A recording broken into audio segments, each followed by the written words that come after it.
Карелия – край лесов и озер. Здесь тишина такая, что слышно, как ветер шевелит хвою. Здесь можно идти часами и не встретить ни одного человека. Летом 2016 года в этих лесах недалеко от села Чом, уже Медвежьегорского района, исчезла 27-летняя москвичка Виктория Зайцева. Она сказала матери, что идет в поход. Не взяла туристического снаряжения. Была одета в черное, на шее амулет в виде перевернутой звезды. Мать почувствовала неладное. Но дочь была взрослой, имела право уехать куда захочет. Виктория больше не вернулась. Через 2 месяца, в августе того же года, в лесу у озера Воукса под Приозерском в Ленинградской области пропал житель Санкт-Петербурга Платон Степанов. Он тоже ушел в поход с друзьями. Тоже не вернулся. Еще через несколько недель в Балашихе, в обычной квартире обычного дома, во время ссоры был убит мужчина по имени Владимир Куницын. 3 человека. 3 смерти. 3 тела, спрятанные так, что их не нашли бы никогда. Но нашли. Через 5 лет. Случайно. Это история о том, как доверие становится ловушкой. О том, как люди, увлеченные эзотерикой и поиском смысла, попадают в круг тех, кто превратил оккультизм в оправдание убийства. О семье с 2 детьми, которая днем жила обычной жизнью, а ночью вспоминала ритуалы в лесу. И о том, как 3 убийства могли остаться нераскрытыми навсегда, если бы не облава на наркоторговцев в марте 2021 года. Село Челмужи. Маленькая точка на карте Карелии. Несколько десятков домов, церковь, дорога, уходящая в лес. Здесь все друг друга знают. Сюда приезжают туристы, посмотреть на Онежское озеро, погулять по лесным тропам, подышать воздухом. Летом здесь светло почти круглые сутки. Зимой, наоборот, темнота приходит рано и уходит поздно. В 1999 году сюда переехал 12-летний мальчик по имени Андрей Трегубенко. Вместе с отцом. Родители развелись, и отец решил уехать из Москвы подальше, в тихое место, где можно начать все заново. Андрей прожил в Карелии около 5 лет. Ходил в местную школу, изучал леса. Знал тропы, знал, где можно пройти, а где лучше не соваться. Потом он вырос, уехал обратно в Москву. Встретил девушку по имени Ольга Большакова. У них родилось 2 детей. Семья переехала в Балашиху. Обычная жизнь, обычная семья. Но Ольга увлекалась оккультизмом, готической эстетикой, сатанизмом.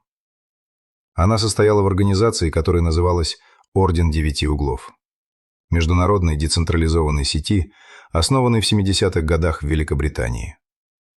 Это не была игра в мистику. Это была идеология, которая проповедовала преодоление моральных табу через насилие, в том числе через человеческие жертвоприношения. Ольга втянула Андрея в этот мир. По словам его родственников, он радикально изменился после знакомства с ней. Квартира в Балашихе была обставлена оккультной атрибутикой. Соседи жаловались на странных гостей, которые приходили по ночам. В России у Ордена 9 углов не было единой структуры. Были маленькие ячейки, группы единомышленников, которые находили друг друга через интернет. Одна из таких ячеек называла себя «Церковь тьмы». В нее входили Андрей Трегубенко, Ольга Большакова и еще 2 их знакомых – Александр Перевозчиков-Хмурый и его партнерша Татьяна Дерюгина. Они общались в закрытых группах, обсуждали ритуалы, делились текстами, искали тех, кто разделяет их взгляды. И находили. Виктория Зайцева была одной из тех, кто искал смысл в эзотерике. Ей было 27 лет. Она жила в Москве. Увлекалась таро, оккультизмом, мистикой. В какой-то момент она познакомилась с Андреем Трегубенко. Они общались в рамках религиозно-мистического сообщества «Церковь тьмы». Виктория влюбилась в Андрея. Он это знал. И использовал. 8 июня 2016 года Виктория сказала матери, что уезжает в поход. Мать заметила странности. Дочь не взяла туристического снаряжения. Была одета в черное. На шее амулет в виде перевернутой пентаграммы. Но Виктория была взрослой. Имела право на свою жизнь. Она уехала в Карелию, в район села Чомужи. Там ее встретил Андрей Трегубенко. Они пошли в лес. То, что произошло дальше, стало известно только через 5 лет, из показаний самих преступников. Трегубенко убил Викторию ножом. Это было не спонтанное преступление. Это был ритуал, жертвоприношение. После убийства он и Ольга Большакова совершили акт каннибализма. Это было частью обряда, частью их веры.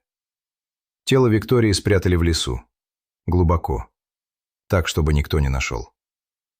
Мать подала заявление о пропаже. Полиция начала поиски. Но Карелия – это 1000 квадратных километров леса. Найти человека, который не хочет, чтобы его нашли, почти невозможно. А найти того, кто уже мертв и спрятан теми, кто знает эти леса с детства, еще сложнее. Виктория Зайцева числилась пропавшей без вести. Через 2 месяца, в августе 2016 года, группа решила повторить ритуал. На этот раз жертвой стал Платон Степанов, житель Санкт-Петербурга. Он тоже увлекался эзотерикой. У него был оккультный позывной – Вильгельм Торквемада. Он считал Трегубенко, Большакову, Перевозчикова и Дерюгину единомышленниками, друзьями по духу. Они предложили ему поехать в поход, отдохнуть на природе, провести время у костра, поговорить о высоком. Платон согласился. Они поехали в Ленинградскую область, к озеру Вуокса, недалеко от железнодорожной станции Приозерск. Место было безлюдное. Лес, залив снежный, тишина. Преступники заранее подготовили атрибутику для ритуала. Выбрали место. Все было спланировано. В лесу Платона жестоко избили. Связали. Нанесли ножевые ранения. Собрали кровь. Провели обряд у костра. Потом снова каннибализм. Забрали личные вещи убитого. Мобильный телефон, документы. Тело спрятали в лесу. Платон Степанов тоже стал пропавшим без вести. Третье убийство произошло в том же 2016 году. Но оно было другим. Владимир Куницын был знакомым Андрея Трегубенко. Они поссорились. В квартире в Балашихе, где жила семья Трегубенко и Большаковой, разгорелся конфликт. Трегубенко ударил Куницына ножом в шею. Куницын умер. Это не было запланированным ритуалом. Это было бытовое убийство. Ссора, которая вышла из-под контроля. Но после смерти Куницына группа все равно провела обряд. Использовали кровь, которая осталась на одежде и на ноже. Все 4 – Трегубенко, Большакова, Перевозчиков, Дерюгина – участвовали в ритуале. Для них граница между религиозным и бытовым насилием больше не существовала. Любая смерть могла стать частью обряда. После 3 убийств жизнь продолжилась. Как ни в чем не бывало. Андрей Трегубенко и Ольга Большакова растили 2 детей в Балашихе. Обычная семья, обычная квартира. По словам матери Трегубенко, он занимался воспитанием детей. Большакова уделяла им меньше внимания. Она была погружена в свой мир оккультизма, наркотиков и воспоминаний о том, что произошло в лесу. Соседи ничего не подозревали. Да, были жалобы на странных гостей. Да, в квартире стояла оккультная атрибутика. Но это не преступление. Люди имеют право верить во что угодно. 3 человека были мертвы. 3 семьи ждали вестей от пропавших. Тела Виктории и Платона лежали в лесах Карелии и Ленобласти. Судьба тела Владимира Куницына в открытых источниках не раскрывается. Следствие не публиковало эти подробности. Правоохранительные органы вели работу по поиску пропавших. Трегубенко попадал в число подозреваемых. Его имя всплывало в связи с исчезновением Виктории Зайцевой. Но доказательств не было. Тел не было. Свидетелей не было. Дело буксовало. Прошло 5 лет. В марте 2021 года в Балашихе проходила облава на наркоторговцев. Полиция отрабатывала адреса, по которым проходила информация о сбыте наркотиков. Одним из таких адресов была квартира Андрея Трегубенко и Ольги Большаковой. Когда полиция ворвалась в квартиру, там нашли крупную партию запрещенных веществ. Вещества были расфасованы для сбыта. Это было серьезное дело. Не употребление, а торговля. Трегубенко и Большакову задержали. Возбудили уголовное дело по статьям о незаконном обороте наркотиков. На допросах Большакова начала давать показания. Сначала о наркотиках, потом о другом. Она рассказала о 3 убийствах, о ритуалах, о том, что произошло в лесу летом 2016 года. Следователи не сразу поверили.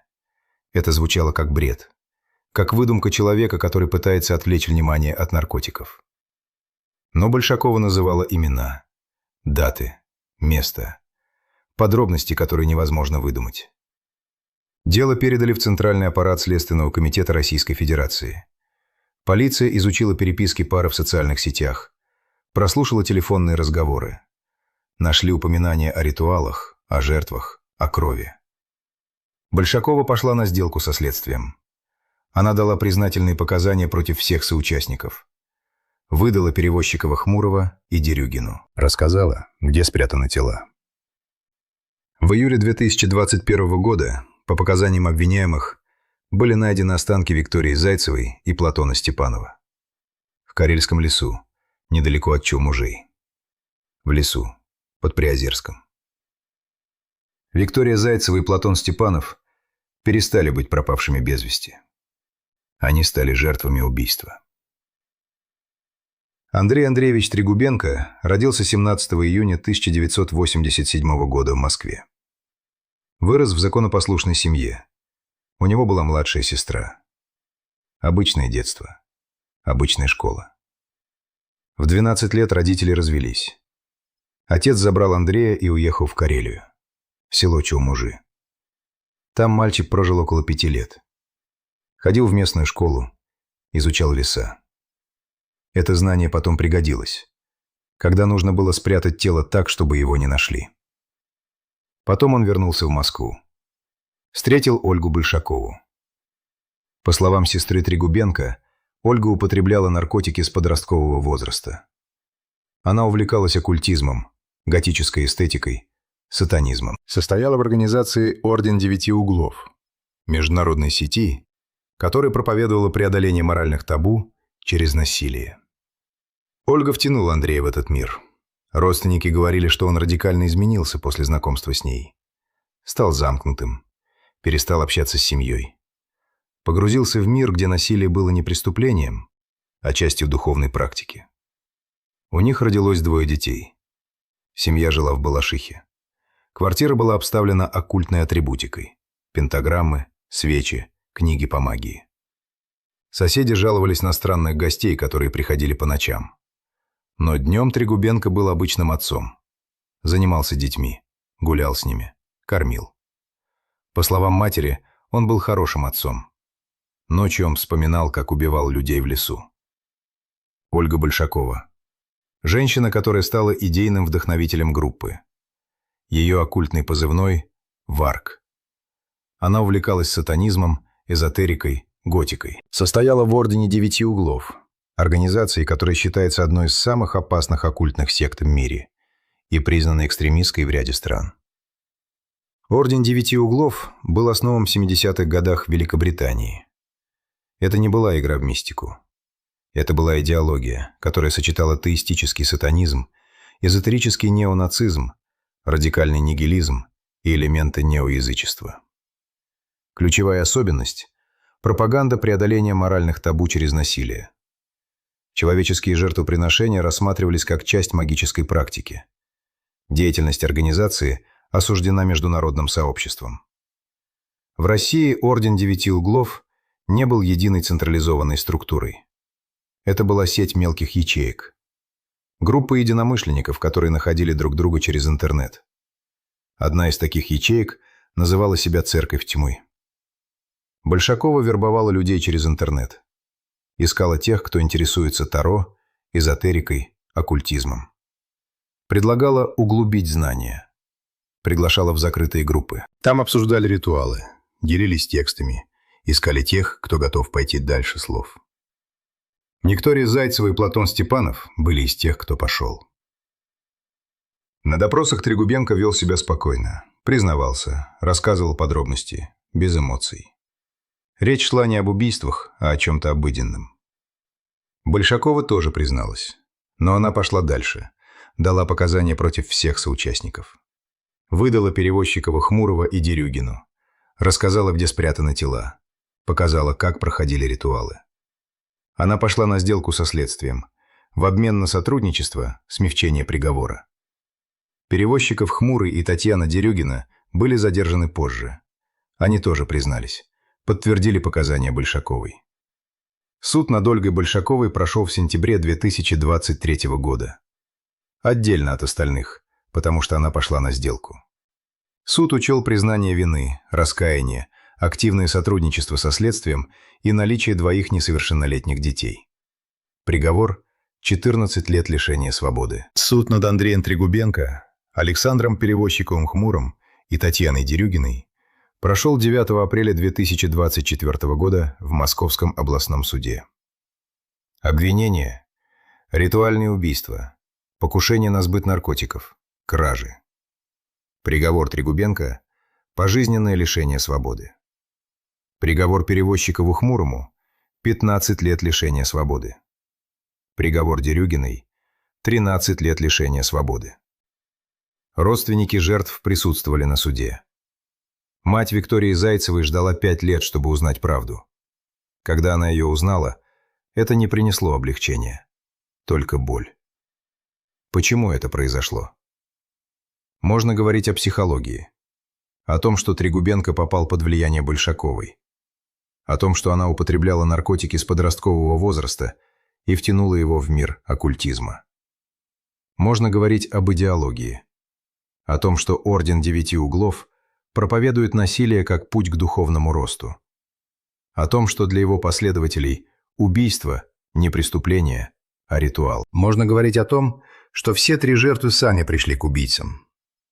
Виктория была влюблена в Трегубенко. Платон считал их друзьями по духу. Владимир Куницын был знакомым. Доверие стало ловушкой. Но все это объяснение, не оправдание. 3 человека мертвы. 3 семьи потеряли близких. 2 детей остались без родителей. Отец получил пожизненное, мать – 14 лет. Система дала сбой. Полиция знала о пропавших. Трегубенко попадал в число подозреваемых, но доказательств не было. Тел не было. Дело буксовало. Если бы не случайная облава на наркоторговцев в марте 2021 года, эти убийства могли остаться нераскрытыми навсегда. Виктория Зайцева, Платон Степанов и Владимир Куницын так и числились бы пропавшими без вести. Случайность раскрыла дело, но она не вернула жизни. Дело «Церковь тьмы» изменило кое-что в работе правоохранительных органов. Теперь при расследовании исчезновений людей, увлекающихся эзотерикой, полиция обращает внимание на их круг общения. На закрытые группы в интернете. На тех, кто предлагает углубить знания и пойти дальше слов. Орден Девяти Углов продолжает существовать. Это децентрализованная сеть. Нет единого центра, который можно закрыть. Есть идеология, которая распространяется через интернет. Есть люди, которые верят, что насилие – это путь к духовному росту. И есть те, кто ищет смысл. Кто увлекается эзотерикой, таро, оккультизмом. Кто хочет найти единомышленников. Виктория Зайцева искала. Платон Степанов искал. Они нашли. Мать Виктории Зайцевой вспоминает последний день, когда видела дочь. 8 июня 2016 года. Виктория была одета в черное. На шее амулет в виде перевернутой пентаграммы. Она сказала, что идет в поход. Мать почувствовала неладное, но не остановила. Дочь была взрослой. 5 лет она ждала вестей. 5 лет надеялась, что дочь жива, что она где-то далеко, что однажды позвонит и скажет: «Мама, я в порядке». В июле 2021 года ей позвонили из Следственного комитета. Сказали, что нашли останки. Виктория Зайцева больше не пропавшая без вести. Она – жертва убийства. Ей было 27 лет. Она могла бы жить, работать, любить, создать семью, родить детей. Вместо этого она лежит в земле, в Карельском лесу. Там, где когда-то думала найти смысл.